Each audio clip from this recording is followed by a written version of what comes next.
perkenalan tapi pakai jurusan ya. Oke, silakan mulai dari sini.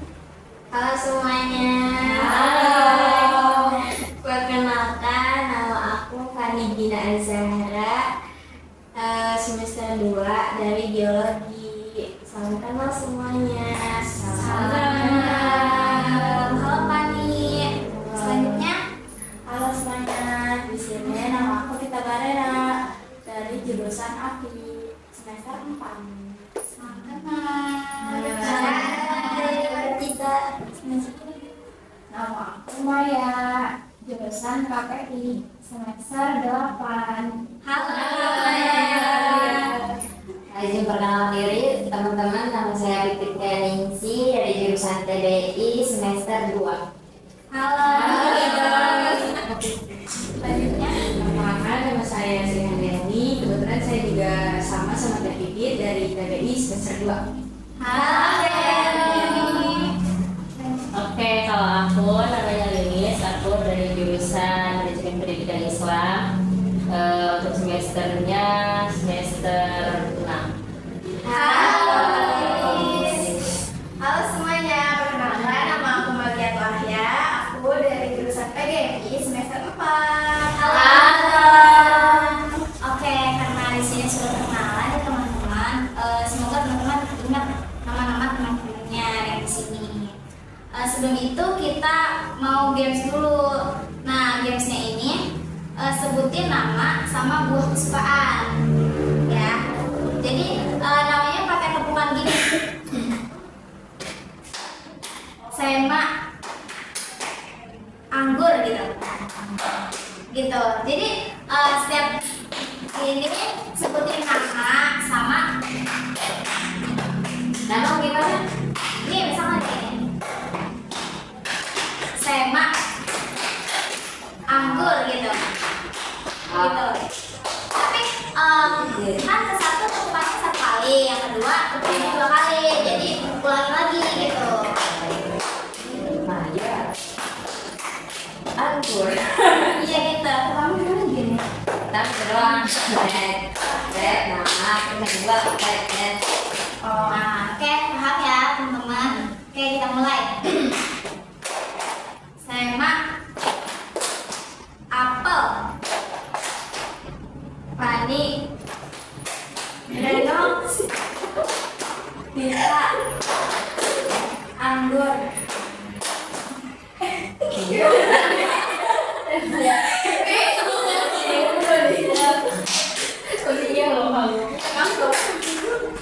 Masih konsentrasi. Ulang aku Gero. Oke, ulang ya. Oke, 1, 2, 3. Sema, apel, Pina, Gendok, Tinta, anggur. Temanya terasa begini kabarnya.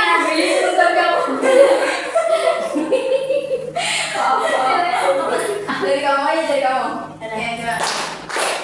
Tinta, anggur. Maya. Oh, kesini ya? Ada di sini mulu.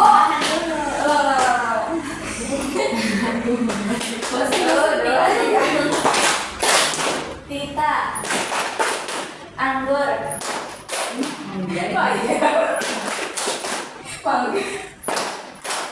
Pipit. Rambutan. Yani.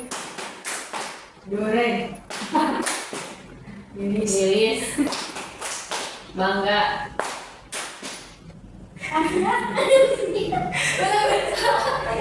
Laguannya Ahya, apel. Oke, udah fokus ya, jadi langsung saja kita mulai ya kegiatannya. Oh ya teman-teman, tahu nggak kegiatan kali ini kita mau ngapain? Apa tuh? Oke, tapi sebelum itu kita berdoa dulu agar apa? Agar kegiatan ini berjalan dengan lancar. Oke, berdoa dimulai.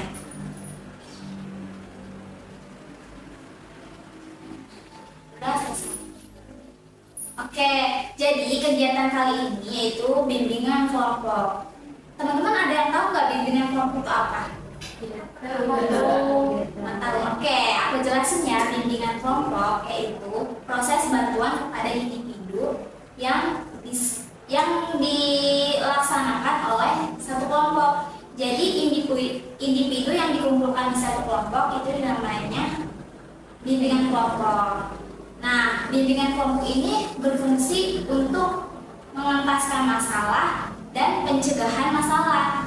Jadi setiap kita mempunyai masalahnya itu bakal kita selesaikan secara sendiri. Atau sebelum kita menemukan masalah, kita juga harus sudah bisa mencegahnya sendiri. Gitu.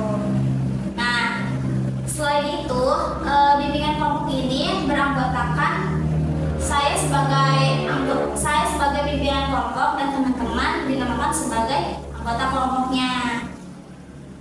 Oke, terus abis itu di sini tuh teman-teman bisa berpendapat dan harus menyampaikan pendapat gitu. Jadi kalau misalkan ada temannya yang berpendapat, kita wajib mendengarkan dan merespon ya. Terus juga di sini teman-teman tidak boleh membocorkan rahasia temannya sendiri kalau misalkan dia memiliki pengalaman yang buruk ataupun pengalaman yang emang setidaknya itu udah rahasianya dia, itu nggak boleh yang namanya kita sebar. Oke, teman-teman ada yang ingin ditanyakan? Nggak Jelas. cukup. Oke, jadi di sini tuh bimbingan kelompok tuh ada yang namanya 2 topik. Tapi kita pilih salah satu topik saja, yaitu ada topik tugas dan topik bebas. Teman-teman pengen yang mana? Tugas. Oke, jika topik tugas, kali ini kita akan membahas kesetaraan gender. Teman-teman ada yang tahu nggak kesetaraan gender itu apa? Ya, ada yang tahu nggak? Maksudnya berpendapat.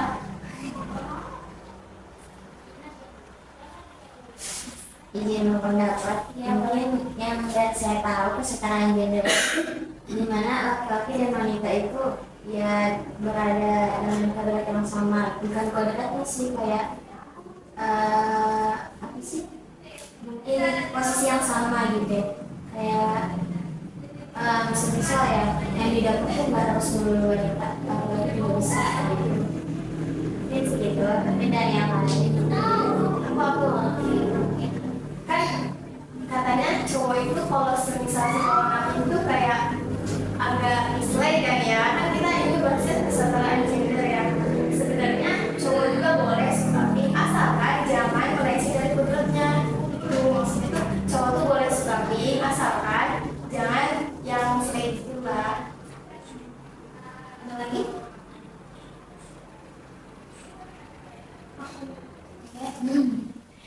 menurut aku kesetaraan gender itu adalah di mana gender laki-laki dan wanita itu memiliki hak dan kewajiban yang sama.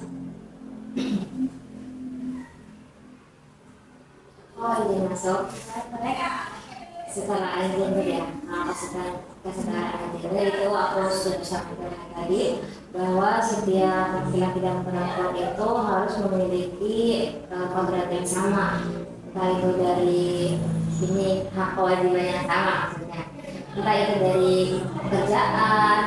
Jadi kan kalau dulu kan kita nggak setara ya antara laki-laki dan perempuan, gimana kita nggak boleh berpendidikan tinggi untuk perempuan. Tapi dengan beriringnya perkembangan zaman sekarang, itu kita sebagai perempuan juga bisa sebagai laki-laki. Contohnya sekarang juga banyak manajer dari perempuan, bahkan ada menteri-menteri perempuan, dan juga di Indonesia pernah ada presiden perempuan. Itu udah menunjukin bahwa di mana perempuan dan laki-laki itu setara. Tapi di sisi itu setara gender itu juga sesuai dengan fungsinya masing-masing. Misalkan nih ada kegiatan yang dimana itu bukan kewajiban perempuan, contohnya membawa barang berat.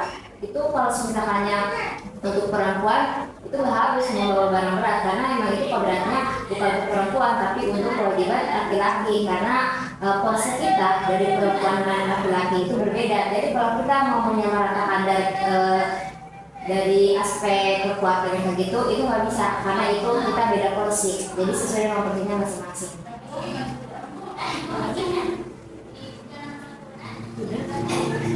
Jadi benar ya yang dibilang teman-teman itu setara gender yaitu setara antara laki-laki dan perempuan. Laki-laki juga bisa jadi pemimpin, kenapa perempuan enggak gitu loh. Karena banyak banget ya sekarang emang kata bener tadi kalau misalkan perempuan ini emang udah sama gitu sama laki-laki, bisa memimpin, bisa pokoknya bisa sama kayak laki-laki gitu. Tapi perempuan juga harus tahu gitu kalau misalkan batasnya perempuan tuh sampai mana gitu. Ya. Terus kalau misalkan di kehidupan sehari-hari kita ini pernah nggak sih teman-teman di sini ada yang pernah kayak disepelein nggak sama laki-laki gitu? Kenapa tuh? Kan sekarang itu tuh aku tadi kan setara ya anak perempuan dan laki-laki.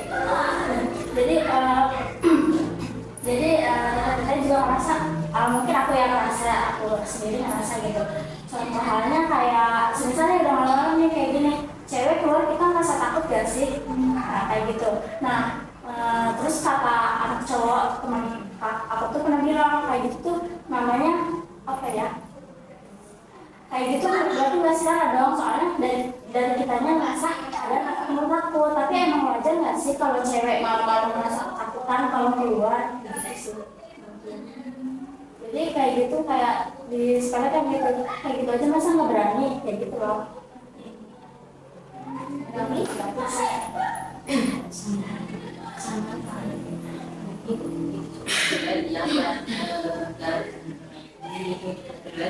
Berarti dia memang apa ya, pemahaman tentang setara gendernya keliru ya.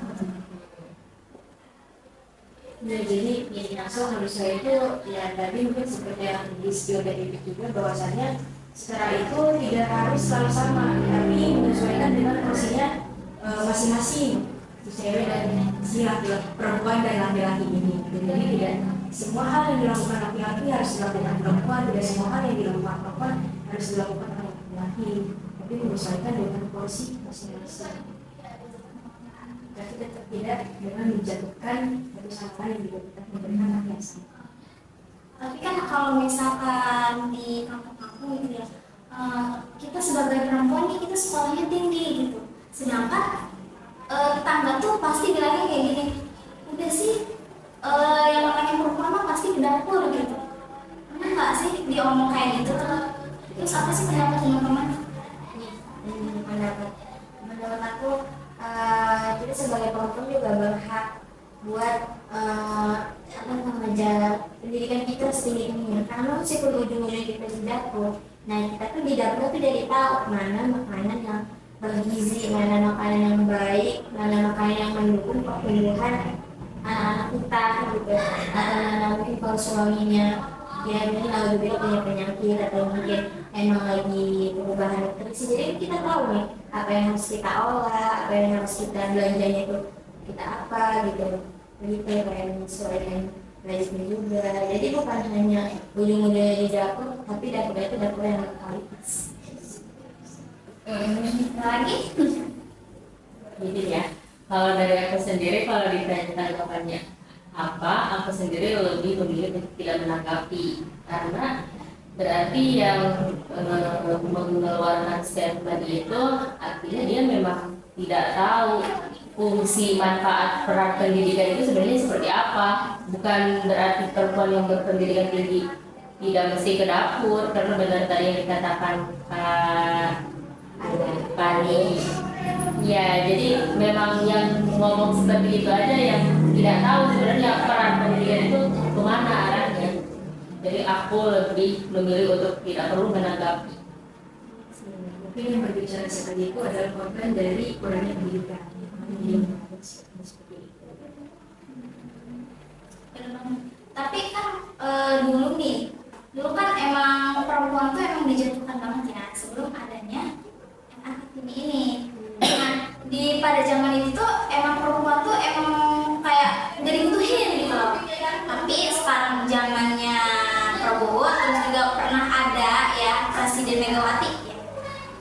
sudah lompat gitu ya untuk perempuan tuh biar setara gitu loh. Terus tapi kalau pas zaman dulu tuh emang perempuan tuh emang dibuang gitu. Tapi bisa banget ini Megawati ini meninggikan perempuan, meninggikan derajat perempuan. Jadi kalau misalkan nih teteh-teteh apa yang teteh-teteh lakukan ketika teteh-teteh merasa kalau misalkan kayak dijatuhin gitu, dijatuhinnya kayak apa sih gitu, perempuan kok berpendidikan, terus perempuan kok berkarir gitu, apa yang teteh-teteh akan lakukan ketika orang ngomong seperti itu? Izin pendapat, kalau saya sebenarnya kayak pendapat dari Sadi tidak akan menanggapi karena apa ya, itu kan cuma kata-kata orang luar kan, tidak akan berpengaruh juga untuk kehidupan kita. Terus juga emang pendidikan yang kayak gitu kan memang udah hak kita kan sebagai seorang manusia, sebagai seorang anak dari orang tuanya, dan sebagai perempuan juga emang kita emang harus berpendidikan karena tadi juga kata Tiffany kalau misalkannya dalam keluarga itu seorang ibunya berpendidikan otomatis itu akan mewariskan anak-anak yang cerdas karena dari ibunya kan ada itu di bahasa kalau sekolah pertama anak itu adalah seorang ibu. Kalau seorang ibunya bodoh atau kurang pintar dalam segi pendidikan, otomatis dia nggak bisa dong ngajarin ke anak-anaknya. Makanya kita sebagai masyarakat yang di zaman kedepannya lagi perlu nanyain kayak gitu karena itu pertama udah hak dia sebagai manusia untuk berpendidikan tanpa melihat gender. Kedua karena itu kebutuhan, pendidikan itu kebutuhan. Kalau kita nggak berpendidikan nggak bakal Indonesia maju. Kan? Karena yang memajukan Indonesia juga bukan cuma laki-laki, kita juga sebagai perempuan punya hak. Contohnya sekarang tadi yang pada Megawati ataupun ada gubernur yang perempuan juga yang sekarang lagi ngehits banget gitu.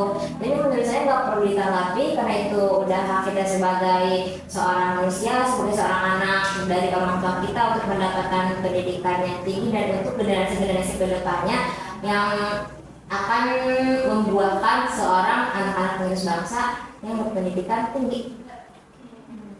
Benar banget ya dikatakan Kabinda tadi, emang benar banget kalau misalkan perempuan tuh zaman sekarang tuh emang udah setara gitu loh sama laki-laki, tapi harus balik lagi ke proses tugasnya gitu, porsinya di mana gitu. Tapi aku mau nanya faktor-faktor kesetaraan gender ini kayak gimana sih menurut teman-teman?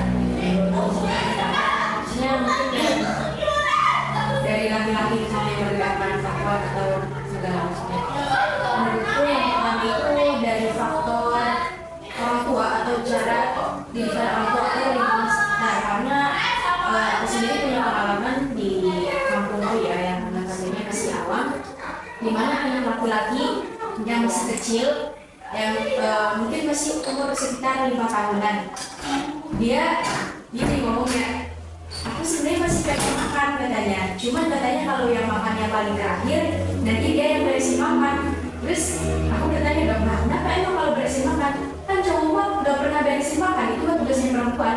Itu sudah tertanam dari dia usianya yang bahkan masih balita gitu. Itu berarti meskipun kita secara tidak langsung untuk berkata bahwa itu tugas perempuan, mungkin di lingkungan sekitar dari bapaknya mungkin atau dari peran laki-laki yang ada di lingkungan tersebut memperlihatkan hal seperti itu.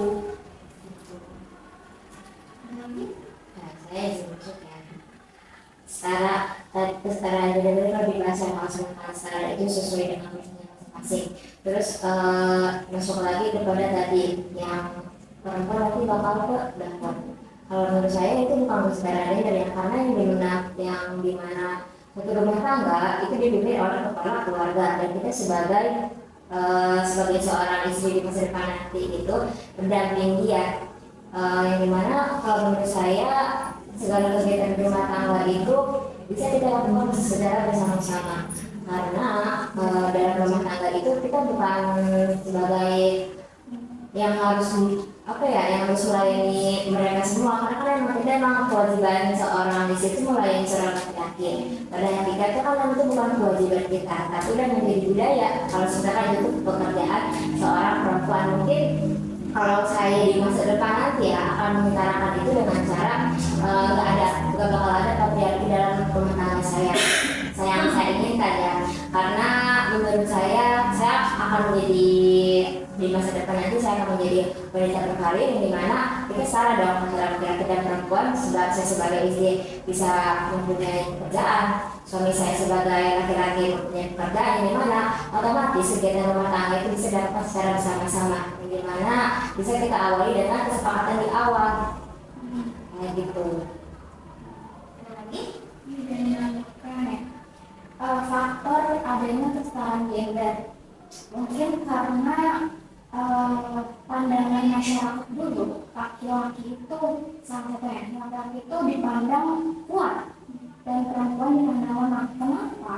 Karena dulu pekerjaan dulu adalah ya kayak nanam padi, perkebunan segala macam ya, dan itu membutuhkan tenaga yang besar gitu, dan itu kebanyakan dikerjakan oleh laki-laki. Maka gambaran orang-orang yang dari zaman dulu ke sekarang adalah yang bekerja itu laki-laki dan yang ngurus rumah itu adalah perempuan gitu. Jadi faktornya adalah laki-laki bukan dipandang sebagai kuat gitu, dan perempuan dipandang sebagai lemah, yang pada akhirnya kayak kita tadi ceritanya masa gitu aja takut gitu kan. Padahal emang sebenarnya perempuan itu bukannya takut ya, tapi karena emang banyak banget pelecehan dan segala macam terjadi kepada perempuan gitu. Sebenarnya kita kayak ya udah gitu, tapi lebih aman didampingi sama laki-laki yang kita percaya gitu. Ada lagi dari teman-teman? Ya mungkin kesetaraan gender ini kalau kita nggak tahu gitu ya, dampaknya itu kayak banyak banget ya, termasuknya patriarki gitu. Itu dampak dari kesetaraan gender juga. Terus kita juga kayak kalau contoh banyaknya perempuan itu dampak dari kurangnya pemahaman kesetaraan gender mungkin gitu ya. Tapi kan tadi kita udah jelasin, udah tahu faktornya apa, terus juga udah tahu nih dampaknya apa gitu loh dalam rumah tangga dari kesetaraan gender ini. Terus aku mau nanya lagi nih, ketika kan kita sebagai perempuan yang berkarir nih, terus kita tuh dekat atau enggak kita memiliki suami yang emang di bawah kita, ngerti nggak? Terus gimana nih pendapat teman-teman gitu?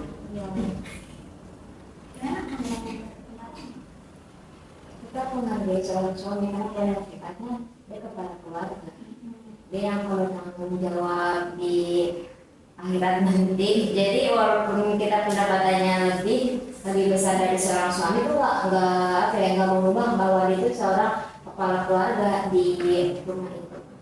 Jadi kita sebagai seorang istri harus tetap menghormati suami, karena penghormatan kepada suami untuk melayani yang kayak gitu kita nggak bisa mengukurnya lewat ini aja ekonomi ya, karena juga banyak hal yang nggak bisa kita lakukan tapi bisa dilakukan oleh seorang laki-laki. Jadi maksud juga ya kata Pak Putri tadi ini kan yang jelas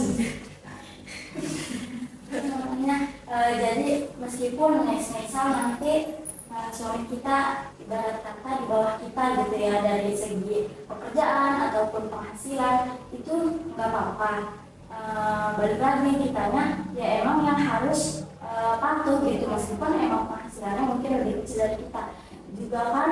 Emang surganya seorang istri itu berada di suami kan, bahkan kalau mau izin keluar pun keluar dari rumah pun itu harus izin kan suami, jadi bagaimanapun itu harus patuh gitu sama suami. Soalnya juga contoh guru BK gitu ya yang di pondokkan itu suaminya cuma ada satu, terus istrinya yang S3 udah dapat gelar apa sih istilah itu kayak dokter bukan sih menjalankan itu tetap apa namanya nggak ada kayak apa ya bahasanya pokoknya kayak gitu ya, jadi tetap menghormati suaminya meskipun suaminya hanya S1. Nah itu kalau pendapatan seorang istri lebih besar itu gak dapat mengubah kita menjadi pemimpin rumah tangga. Karena tetap suami. Ya kadang-kadang itu cuma member. Tapi mungkin beda lagi ya kalau misalnya nih ya sebenarnya dia tidak sama aku. Jadi pendapatan sisa istri itu lebih besar daripada pendapatan suami. Nah yang terjadi aku itu jadi justru gimana ya kembali gitu loh penataannya secara kalau kita anaknya. Nah mungkin kalau aku ada di posisi itu yang bakal aku ngerti ya boleh aja kita lebih tinggi dan lebih suami kita mendidikan, tapi itu buat mungkin itu tadi yang aku bilang kayak buat pendidikan ke anak-anak kitanya biar dia kan alumni menurut kan. Nah mungkin karena lebih tinggi juga aku keingat misalnya Rasulullah sama Siti Khadijah gitu. Nah Siti Khadijah itu kan saya seperti itu kayak banget. Nah itu buat yang mendukung suaminya berjihad, mendukung suami berjihad. Nanti juga kalau semisal suaminya ini tidak melakukan tanggung jawabnya, kayak rasanya nggak mampu gitu, kayak dia mah pendapatannya besar, takutnya tuntutannya besar gitu. Ya mungkin nanti kalau aku ada di posisi itu, yang bakal aku lakuin, yang penting mendukung lebih baik semoga suami. Kayaknya seberapapun yang ngasih aja nggak apa-apa, nggak bakal nolak dan juga nggak bakal merendahkan gitu. Tapi dia bertanggung jawab. Lagi, kalau cukup nih dari aku ya. Tapi harus teman-teman tanggapi ketika kita sebagai seorang perempuan, nah kita tuh emang punya penghasilan nih daripada suami kita. Tapi si perempuan ini tuh kayak enggak melayani suami. Gimana sih tanggapan itu tuh harus diomongin secara apa gitu? Kita sebagai perempuan terus ngomongin ke perempuan itu. Izin masuk ya. Itu posisinya si perempuan ini lebih besar ya penghasilannya dari suami, berarti otomatis si perempuan ini lebih sibuk daripada suami ya. Mungkin di situ kita bisa berkomunikasi dan komunikasi dulu terhadap suami kita ya, bahwasanya ketika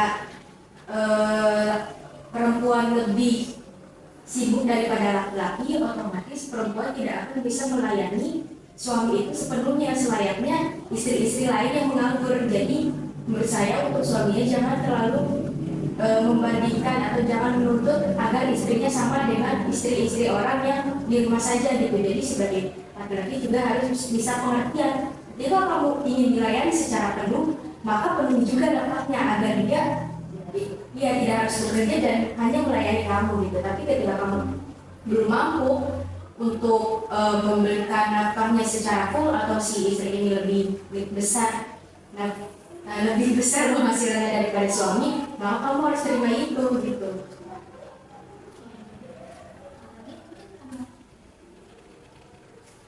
Mungkin sebenarnya pembahasan tentang kesetaraan gender di bagian ini butuh pemahaman yang ekstra sekali ya menurut aku, karena ketika itu terjadi setelah mendengar yang dikatakan Yani sepertinya itu keluarganya sangat tidak harmonis ya. Jadi memang butuh pemahaman yang ekstra dan harus disayangkan kesetaraan gender ini bukan hanya tidak berlaku untuk orang-orang yang masih awam, tapi orang yang sudah berpendidikan, yang ini, tapi mereka juga kebanyakan belum ngerti gitu. Jadi memang sulit ya pembahasan kesetaraan gender itu, karena pada kenyataannya, pada realitanya banyak banget ketimpangan gitu.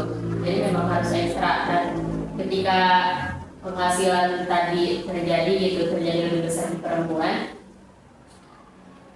itu benar-benar harus diperhatikan dengan ekstra ya, karena menafkahi itu sudah menjadi kewajiban laki-laki dan itu juga bisa dikatakan sebagai ego laki-laki. Jadi ketika laki-laki itu ada perasaan yang namanya ingin selalu dibutuhkan. Jadi ketika kita lebih provider dari dia, lebih mandiri dari dia, lebih bisa dari dia, dia akan merasa kecil hatinya, kecil egonya. Makanya menurut aku itu benar-benar harus disepakati, harus butuh pemahaman yang ekstra banget. Ada lagi teman-teman yang ingin berpendapat mungkin dari kami sekarang yang ada di ini? Ya, mungkin tentang sekarang ini bukan tentang kita paham atau nggak paham ya tentang kesadaran gender, mungkin tentang kesadaran ya, kesadaran gender itu ya, meskipun si perempuan penghasilannya lebih tinggi, kalau kita sadar akan kewajiban kita sebagai kesadaran gender itu ya mungkin bisa diatasi gitu, bisa ya udah kayak gitu. Oke, mungkin cukup ya untuk pendapatnya. Nah, sekarang aku mau teman-teman ini menyimpulkan apa yang telah kita diskusikan, telah kita bahas gitu. Dimulai dari Kak Andi dulu. Jadi dimulai kan? Dari saya tentang kesadaran tentang kesadaran gender ini ya tadi mungkin ya bukan tentang kita pemahaman tapi kesadaran gender agar tidak timpang. Dari kita ya mungkin dapat diartikan ada jelas namanya kesetaraan, jadi berarti setara gitu ya gender antara laki dan perempuan. Berarti ini yang dimaksud setara itu ya sesuai masing-masing, tidak lebih ya mungkin basic aja. Aku mungkin definisi kesetaraan gender adalah setara hak dan kewajiban antara laki dan perempuan, dan yang menjadi faktor adalah salah satunya pandangan masyarakat terhadap laki-laki dan perempuan yang menjadi faktor. Juga yang kedua pandangan masyarakat bahwa laki-laki itu kuat dan perempuan itu lemah. Aku pernah udah disampaikan juga ya sama teman-teman, jadi kurang lebih sama bahwa kesetaraan gender itu adalah hak dan kewajibannya setara antara laki-laki dan perempuan sesuai dengan usia. Mungkin cukup jelas disampaikan oleh titik ya, tidak berbeda jauh. Jadi kesetaraan gender itu ya hak dan kewajiban antara laki-laki dan perempuan yang tentunya menyesuaikan dengan personal masing-masing.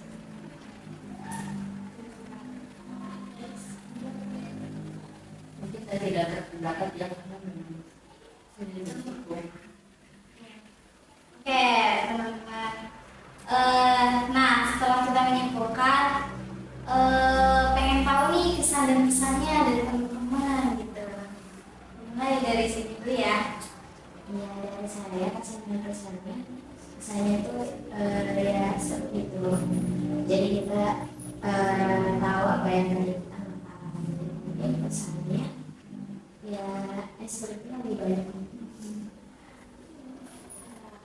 Ya, misalnya pembahasan kali ini sangat seru gitu ya, sangat membuka wawasan banget gitu. Meskipun pembahasannya agak berat ya, tadi masuknya ke anak rumah tangga gitu kan. Karena kita berpengalaman jauh siapa Ya. misalnya Bukan wajib. nggak ada sih, udah bagus lah, seru.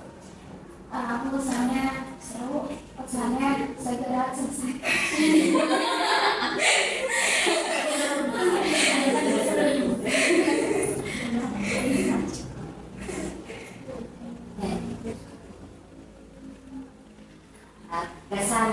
Kesannya ya menurut aku dengan adanya diskusi ini tuh nambah pemahaman aku juga tentang materi ini tentang kesetaraan gender, dan juga aku dapat melihat cara pandang dari teman-teman yang berbeda-beda ini tentang kesetaraan gender.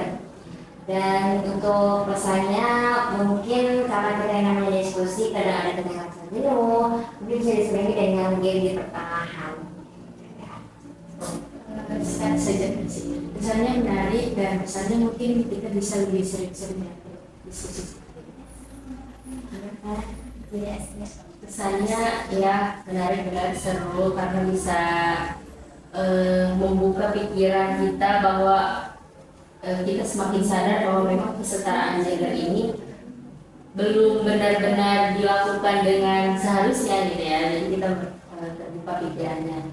Pesannya ya benar kita harus sering kayak gini biar ya makin sekali pikiran, makin kritis. Apalagi ingin menjadi perempuan yang setara dengan laki-laki, berarti benar kita harus sering melakukan diskusi.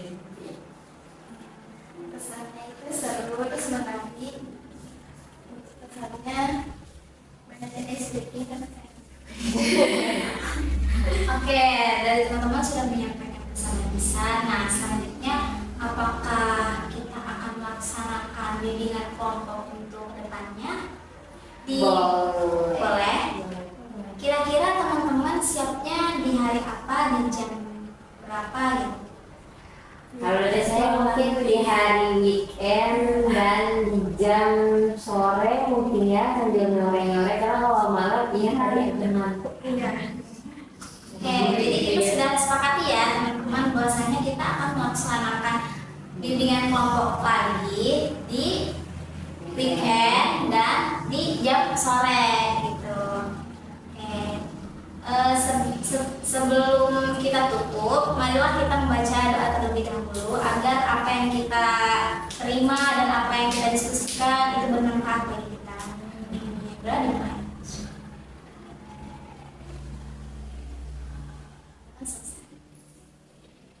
Terima kasih ya kepada teman-teman atas waktunya. Teman-teman keren banget, teman-teman hebat, bisa berpikir kritis, bisa menyuarakan sebagai perempuan yang berkarir, ataupun teman-teman bisa menyuarakan pendapat teman-teman sendiri tanpa adanya ragu-ragu. Cukup sekian,